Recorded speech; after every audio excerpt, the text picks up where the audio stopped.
गरीब साध साध सब नेक हैं, आप अपनी ठोरे। जो सतलोक ले जाएंगे वो साधु कोई और।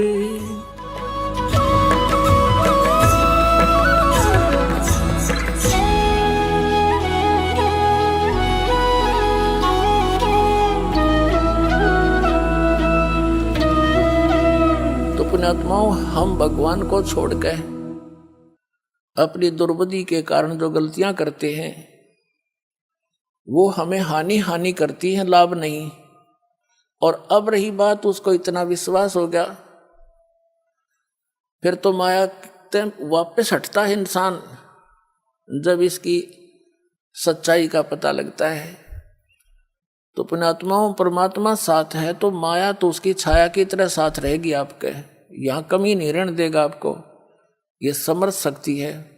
कहते हैं जैतन राजपाट भी चाहिए हमारा धर ले ध्यान। वैसे तो हमने राजपाट की आवश्यकता नहीं, सबसे बड़ा हानि का सौदा है जो राजनीति में जाते हैं, वो अपना जीवन नाश करते हैं। भक्त को राजनीति के आसपास भी नहीं जाना चाहिए। वोट देना हो, नेक आदमी देखकर वोट देना, किसी ऐसे भाव में भावुक होकर किसी के कहने से और या कोई पार्टी विशेष देकर आप अपना वोट देकर पाप के भागी मत बनना। क्योंकि आपके द्वारा दिया गया वोट से जो चुना हुआ व्यक्ति है, यदि वो गलतियां करता है तो उसका रेशो में पाप आपको भी लगेगा। तो ये ध्यान से रखना है, अपने वोट का सदुपयोग करना है, करो कि तक, क्योंकि राजा तो एक चुनना ही पड़ेगा व्यवस्था बनाए रखने के लिए, इतनी सी बात। लेकिन स्वयं उस व्यवस्था में सड़ना नहीं, आपने परमात्मा पाना है, यहाँ से मन हटाना है। और यहाँ के राजाओं की क्या स्थिति है, हम कथा इतिहास पढ़ा करते हैं। मोहम्मद गौरी ने इतनी बार चढ़ाई करी, 16 बार चढ़ाई करी, फिर विजयी हुआ। विजयी होकर के कला तोड़ दिया, इतने आदमी मरवा दिए और 5-7 वर्ष राज्य करा, फिर मृत्यु को प्राप्त हो गया। गधा बना अंडा वही क्या था मोहम्मद गौरी। तो हम इन बकवादों को याद करके उन इतिहासों को अब दोहराएंगे। अब कोई राजा है, मंत्री है, मुख्यमंत्री है, 10-5 वर्ष मुख्यमंत्री रह भी गया तो के कला टूट गया, कल न कुत्ता बनकर सैर सपट्टे यही करता फिरेगा। तो हमने इस बीमारी को याद रखना है या लगन नहीं देनी अपने, यो रोग से दीर्घ।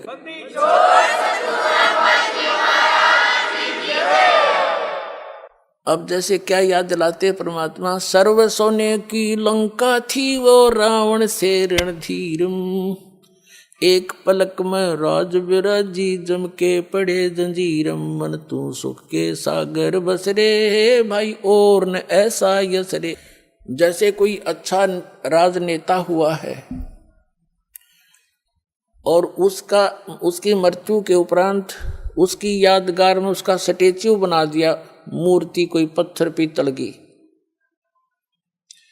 1 वर्ष में उसका सत्कार करने जाते हैं, राजनेता माला डाल देते हैं, दीप जला देते हैं, उसकी आरती उतार देते हैं। और शेष समय में मनमाना वही राजनेता और कौवा बड़का अपने स्टेच्यू पे ऊपर बैठ कर बीट करता हो सिर पे। बता के जस हुआ क्या यश हुई है। इस झूठे लोक में यदि आपने सफलता पानी है तो इन यहाँ की मर्यादाओं की तरफ झांकना नहीं है, वही हमें हानि करती है। हम यहाँ के ठाठ बाट देखकर हम भी बह जाते हैं। तो परमात्मा कहते झूठे सुख को सुख कहे ये मान रहा मनमोद, ये सकल चबीना काल का कुछ मुख में कुछ गोद। ये सब काल का आहार है, काल व्यवस्था। हर काल व्यवस्था से ऊपर उठेंगे तभी हम परमात्मा पाएंगे। अब क्या बताते हैं परमात्मा, क्या मांगो कुछ थिर ना रहाई, और देखत नैन चला जग जाई, 1 लख पूत 1.25 लाख नाती, उस रावण का आज दीवान बाती। हम एक पुत्र प्राप्ति के लिए खड़दू उतार देते हैं, पर संतान हो जा, संतान हो जा। कोई बात नहीं, परमात्मा अगर चाहेगा तो वो भी आपको अवश्य देगा। लेकिन इस ज्ञान को आधार बना के आप अपना जीवन सफर तय करो, तभी आपको लाभ होगा। यहाँ ऐसे प्रमाण हैं, एक बहन को 27 वर्ष हो गए थे ब्याह हुए न, कति आस छूट ली थी, यही आई हुई है वो। अब पिछले वर्ष 2 कन्या दे दी उसको, 2 लड़कियां। नो बोली जी घनी खुशी होगी, मनता कन्या मिल गई। यानी अब उसने केवल वाह मांगी भगवान तय, ई भगवान मांग ले दूसरी बात से, पर अब तक तो वह 2-3 साल से थी, यही मांग करी थी। एक बहन का 57 वर्ष की आयु होगी थी, एक लड़की होकर फिर कोई संतान नहीं थी। लड़की का विवाह हो लिया था, पोता पोती दोता दोती हो गए थे उस लड़की का, यानी बच्चे हो गए थे।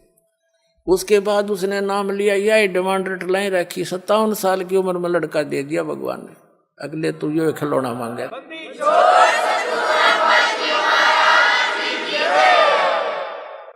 तो पुण्यात्मा, हम ये खिलौने मांगते हैं, इन खिलौनों ने जो मांगना बंद कर देंगे ना, जो भक्ति हमारी सफल होगी।